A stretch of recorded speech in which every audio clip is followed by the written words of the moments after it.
드디어 문법 25강 고급 문법 마지막 시간입니다. 여러분 정말 고생 많으셨어요. 자, 마지막까지 최선을 다해야죠. 그것이 유종의 미를 거둔다라는 표현을 써요. 유종, 끝이 있는. 그런데 그것이 아름답다, 미를 거두다. 그렇죠? 자, 오늘 마지막으로 배울 문법은 으로 미루어라는 건 미루다. 근데 뭐 연기하다, 미루다가 아니라 그것을 가지고 생각하는 거예요. 뭔가 짐작하고 생각하고 판단할 때. 그다음에 미루어 생각할 때, 미루어 짐작할 때, 미루어 예상해 볼 때, 판단해 볼 때 이런 의미가 됩니다. 그래서 그 뒤에 그런 단어들이 오기도 하고 없어도 얘기가 말이 돼요. 그래서 그것을 기준으로 다른 것을 생각하다예요. 그다음에 음에 따라, 그거 함에 따라서 뒤에 어떤 일이 생기는 거죠. 잔이, 요거는 너무 쉬운 문법이니까 들어가서 설명합시다. 봅시다. 자, 으로 미루어, 음에 따라 잔이 어떻게 사용할까요? 자, 아까 회의 분위기로 미루어 보면 여기 없어도 돼요. 여기 없어도. 미루어, 이번 야유회 장소는 바다 쪽으로 결정될 것이 확실하네요. 야유회. 보통 어떤 그 조직이나 단체, 회사나 아니면 학교, 놀러, 밖으로, 그렇죠? 일하던 아니면 그 있던 공간에서 떠나서 뭔가 재미있는 그런 친목을 도모한다는 표현을 도모하다. 어떤 일을 함께 하다. 그리고 친목, 서로 사이가 좋아지는, 친해지는. 친목도모 이런 걸 많이 쓰죠. 그걸로 뭐 회식하는 거, 아니면 야유회 가는 거, 아니면 소풍 가는 거 이런 건 다 포함이 되죠. 그럼 야유회를 바다 쪽으로 결정될 것이 확실하네요. 어떤 기준이 있는 거예요. 기준. 어떤 것을 생각할 때 그 판단할 수 있는 그런 일. 분위기로 이루어서. 아까 분위기가 뭐 바다 쪽으로 결정될 것 같은 그런 느낌. 아마도 그렇겠죠. 다수가 많은 사람들이 찬성함에 따라 그것에 따라서 어떤 일이 바로 생긴다는 거. 마음에 들지 않아도 따라야 하지 않을까요? 그러니까 고민이네요. 참석하자니 시험도 못해서 재미없을 것 같고 안 가자니 상사의 눈치가 보이고 이거 하자니 이렇게 뭐가 생각이 되고 이거 하자니 또 뭐가 생각이 되고 고민이 될 때 잔이를 써요. 유학을 가자니 뭐 돈이 없고 공부를 하자니 뭐 아니면 취직을 하자니 뭐 더 공부가 하고 싶고 이런 뭔가 판단하기 어려울 때 그게 잔이에요. 그러면 어렵진 않아요. 그죠? 마지막 어려우면 안 되잖아. 그죠? 여러분 이제 너무 많은 걸 공부했기 때문에 이제 다 알 거라고 믿습니다.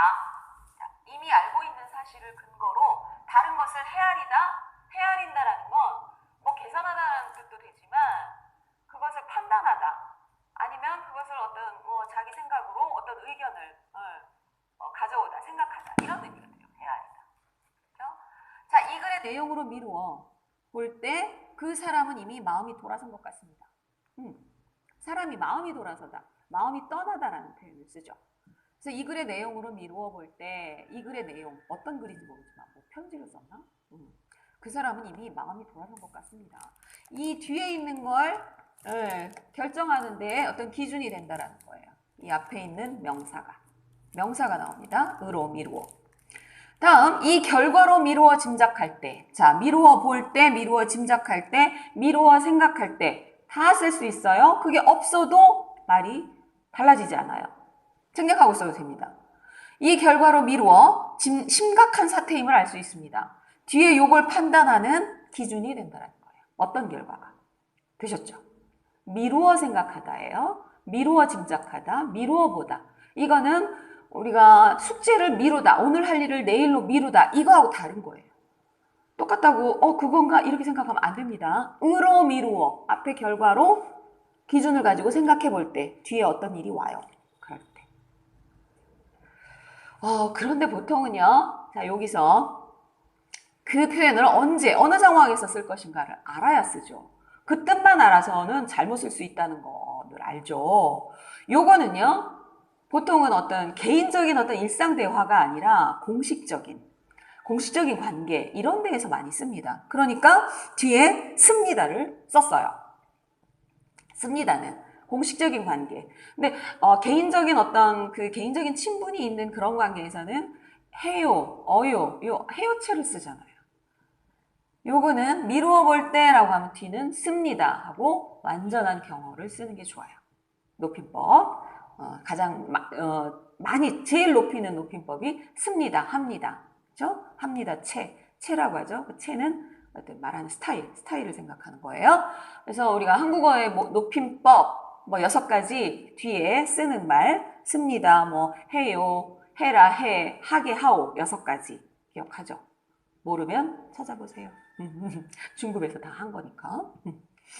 자, 명사가 나오고 받침이 있고 없고에 따라서 으로 미루어, 생각하다, 짐작하다, 미루어 보다, 미루어 계산하다 여러 가지. 동생의 표정으로 미루어 이번에도 시험에 떨어진 것 같다. 요거를 판단하는 근거가 된다는 거예요. 동생의 표정이 어떨까요? 어둡다는 거예요. 표정이 어둡거나 아니면 기가 죽어 있거나 아니면 막 속상해하거나 이런 거. 말로 하지 않아도. 그럼 여기에는 미루어 볼 때, 미루어 판단할 때, 미루어 짐작할 때 이런 단어들이 같이 쓰여요. 없어도 말이 된다고 했어요. 이렇게 안 쓰기도 해요. 다음, 이 사실로 미루어서 볼 때, 생각해 볼 때, 그 사람의 잘못임에 틀림없다. 임에 틀림없다. 이거는 다르지 않다. 그것이다죠. 배웠던 문법이 이제 다 나와요. 이 사실로 미루어서 생각해 보면 어떤 사실이 있는 거야. 그 사실로 미뤄보면 그 사람이 잘못한 거야 라고 판단해. 그냥 요것만 그 사람 잘못임에 틀림없어요가 아니라 판단의 근거가 있는 거예요. 기준이나 근거. 되었죠? 이번 성과, 결과죠. 어떤 일을 이룬 그런 결과로 미루어 보면 모든 직원들이 얼마나 고생을 했을지 알 수 있습니다. 했는지 알 수 있습니다. 했을지 알 수 있습니다. 현재형으로 표현을 해도 되고 했을지 알 수 있습니다. 이렇게 을지로 해도 되죠. 그렇죠? 이번 성과로 미루어서 생각을 해보면 정말 좋은 성과가 나왔다는 거죠. 그러면 모든 직원들이 정말 고생을 했겠구나. 이걸 알 수 있다. 판단의 근거가 된다. 그래서 보면 어요도 이렇게도 하지만 보통은 이런 걸 더 많이 쓰는 걸 볼 수 있어요. 다음, 수업 태도로 미루어. 영수는 정말 모범생이 맞는 것 같습니다. 그렇죠. 뭔가 공식적인 어떤 그런 관계나 그런 자리에서 많이 쓰는 표현이에요. 그래서 그걸로 생각하는 판단의 근거가 되는 그런 표현이 으로 미루어. 그래서 수업 태도, 성과, 사실, 표정 이런 걸로 보면 이렇구나 라고 판단할 수 있다는 거. 문제로 볼까요? 그 사람의 무엇으로 미루어 보면 그런 모욕감을 참을 수 없었을 거라고 생각해요. 모욕감, 수치심 이런 거 굉장히 창피한 그런 일을 당했을 때 자존심이죠. 스스로 지키려는 그 자존심이 상하다. 그것이 많이 상처를 받다. 이런 것들이 모욕감이라고 해요. 모욕감.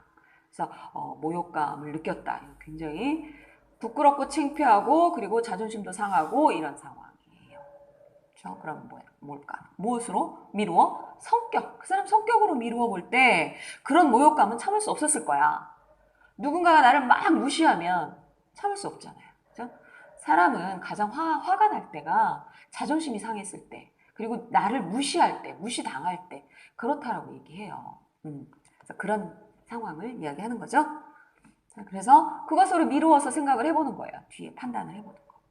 다음 두 번째, 두 사람의 악화된 무엇으로 미루어 볼 때 아무래도 다시 화해를 하고 관계를 다시 좋게 만드는 거. 개선하기는 어려울 것 같습니다. 관계가 나왔으니까 두 사람의 관계가 악화되다죠. 관계에 비슷하게 쓸 수 있는 거 사이. 관계는 한자어, 사이는 고유어. 두 사람의 악화된 관계로 미루어 볼 때, 미루어 짐작할 때, 짐작하다, 예상하다, 미루어 예상해 볼 때, 이렇게 될 수 있어요. 아무래도 다시 화해를 하고 다시 좋아지기는 힘들 거야. 너무나 관계가 나빠져서. 그럴 때. 그래서 악화된 사이로 미루어 볼 때 이렇게 되지만 보통은 공식적인 그런 관계에서 그런 상황에서 얘기할 때는 한자어를 쓸 때가 더 많이 있어요. 한자어가 없는 단어는 어쩔 수 없지만 그래서 공식적인 그러니까 사적인 대화, 일반적인 대화에서는 한자어 고유어는 상관없이 쓰지만 이런 상황에서는 사이보다는 관계가 더 적당합니다. 아시겠죠? 그게 어떤 걸 쓰면 더 좋아지는 그런 상황이 있어요. 자, 3번. 늘 우수한 성적을 유지했던 그 학생의 평소 무엇으로 미루어 볼 때 이번 시험 결과는 도저히 납득하기 어렵네요. 도저히는 뒤에 부정적인 게 나와야죠. 도저히 그럴 수 없어요. 도저히 그렇지 않아요. 뭐 이런 납득, 이해죠. 이해하다. 근데 납득하다가 좀 더 이해보다는 좀 더 깊게 납득, 뭔가 이해하다, 납득하다 비슷하게 써요. 그런데 납득하다가 좀 더 깊이 있는 그런 느낌이 듭니다. 그럼 어때요? 평소 실력으로 미루어 볼 때, 미루어 짐작할 때 이번 시험 결과가 뭐예요? 늘 우수한 성적을 유지했기 때문에 이번 시험 성적이 만약에 바닥이다 우리 배웠잖아요. 성적이 바닥이다. 그건 도저히 납득하기 어렵네요. 이런 경우. 늘 평소에 공부를 잘했던 학생이라면 충분히 이런 상황이 있을 수 있겠죠. 그럼 왜 그럴까요? 뭔가 이상한 상황이 되는 거죠. 아니면 성적이 잘못됐거나. 네, 이럴 때 실력으로 미루어 생각해 볼 때 뒤에 판단을 할 수 있는 거예요. 그렇죠? 다음, 그 나라의 경제 상황, 그렇죠? 경제 형편. 근데 형편은 보통은 개인적인 그럴 때 쓰고 상황이 좀 더 국가 상황, 경제 상황 이럴 때 더 어울려요. 판단하자면 이렇게 형태로 쓸 수 있죠. 이번 외환 위기를 극복하기에 무리가 있다는 전망이 나오고 있습니다. 전망. 앞으로 내다보는 앞일을 미리 예측하는 그것이 전망이에요. 근데 우리가 전망대라는 걸 많이 하죠. 그렇죠? 여러분이 한국에 오시면 서울에서 가장 높은 곳에, 물론 더 높은 빌딩이 있긴 하지만 서울 중심에 남산이 있어요. 그죠? 남산 위에 N타워라고 서울타워, 그 타워가 있죠.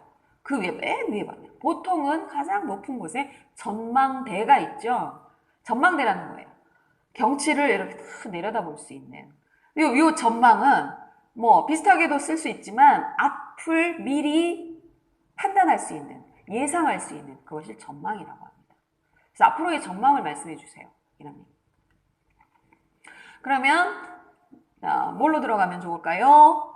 네, 그 나라의 경제 상황으로 미루어 보면 판단하면 외환 위기, 어떤 그 환율 그걸 얘기하는 거죠. 외환이라는 건 외국과의 어떤 그 화폐죠. 우리가 외환은행이 있거든요.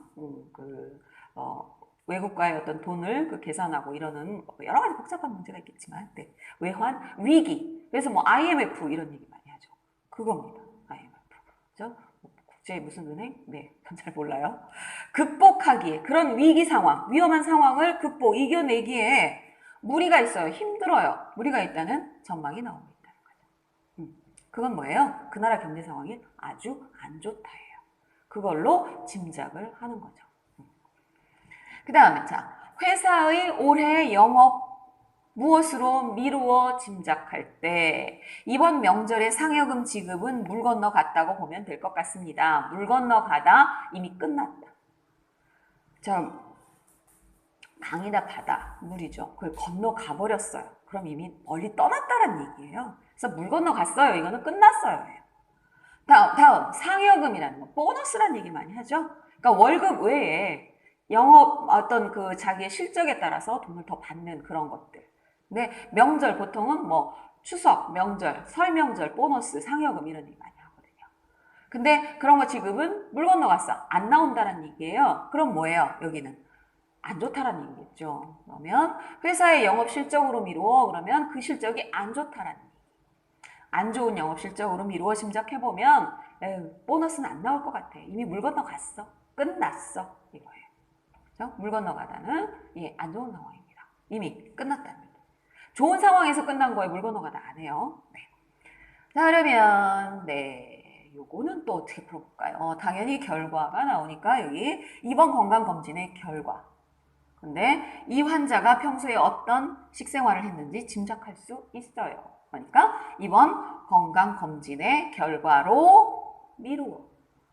이 환자가 평소에 어떤 생활을 했는지, 식생활. 그죠? 건강검진에 뭐가 굉장히 안 좋게 나왔나 보죠? 그러니까 식습관도 굉장히 중요하죠. 건강을 지키는데 매일 뭐 고기만 먹었다거나, 뭐 밤에 막 야식만 계속 먹었다거나, 아니면 뭐 한 음식만 계속 이상하게 많이 먹었다거나 아니면 다이어트 하느라고 다 굶었다거나 뭐 이런 어떤 그 보통 때의 식생활을 알 수 있는 판단의 근거가 된다. 무엇이? 결과가. 그래서 이 의로미루어는 보통의 대화보다는 어떤 공식적인 좀 더 넓은 그런 관계에서 쓰고 그러니까 당연히 뒤에는 뭐 이 상황에는 이렇게 썼지만 했습니다, 합니다 이렇게 쓰는 경우가 굉장히 많다는 거 기억해 주세요. 네.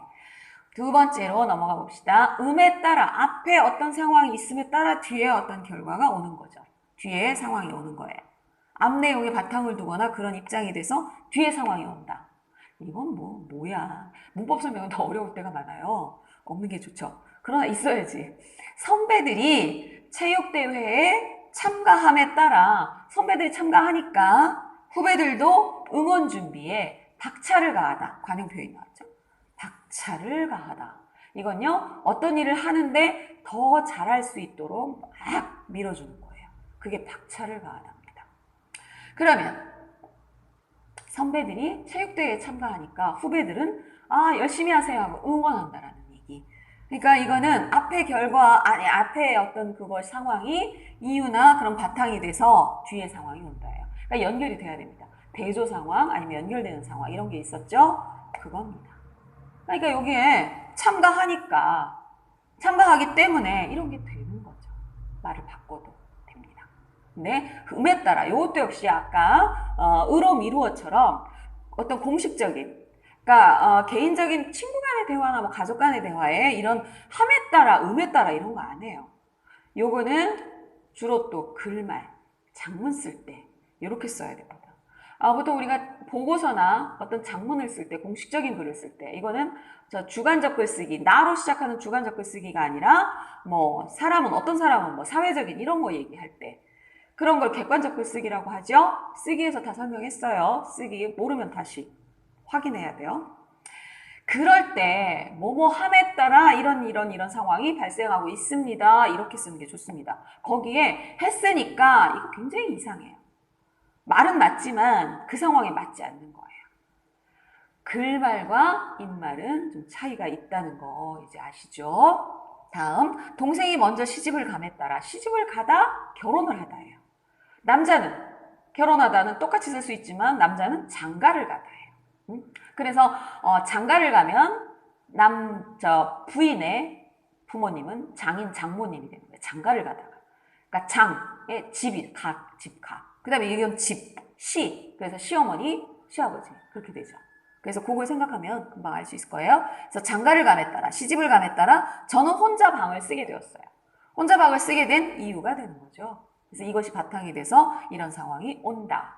근데 이럴 때는 사실은 동생이 시집을 가고 혼자 방을 쓰게 되었어요. 이럴 때는 음에 따라보단 시집을 갔기 때문에 뭐 이렇게 쓰는 게 더 좋죠. 근데 이런 의미가 된다라는 것 때문에 넣어봤습니다. 가다를 넣기 위해서. 주로 이거는 공식적인 그런 상황에서 쓴다는 거 기억해 주세요. 자, 요것도 명사 형태로 만드는 거죠. 그래서 음에 따라, 했음에 따라. 그 다음에 명사는 그냥 명사에 따라를 붙이면 돼요. 우리가 기 때문에 명사에는 그냥 때문에 다 알잖아요. 그런 것처럼 요건 그냥 조사만 붙으면 됩니다. 명절 연휴라 많은 사람들이 고향으로 내려감에 따라 도심의 교통이 한산한 편입니다. 우리가 보통 뭐 교통정보 알려주세요라고 방송에서 어떤 앵커나 이렇게 하면 리포터가 그죠? 그런 걸 얘기하죠.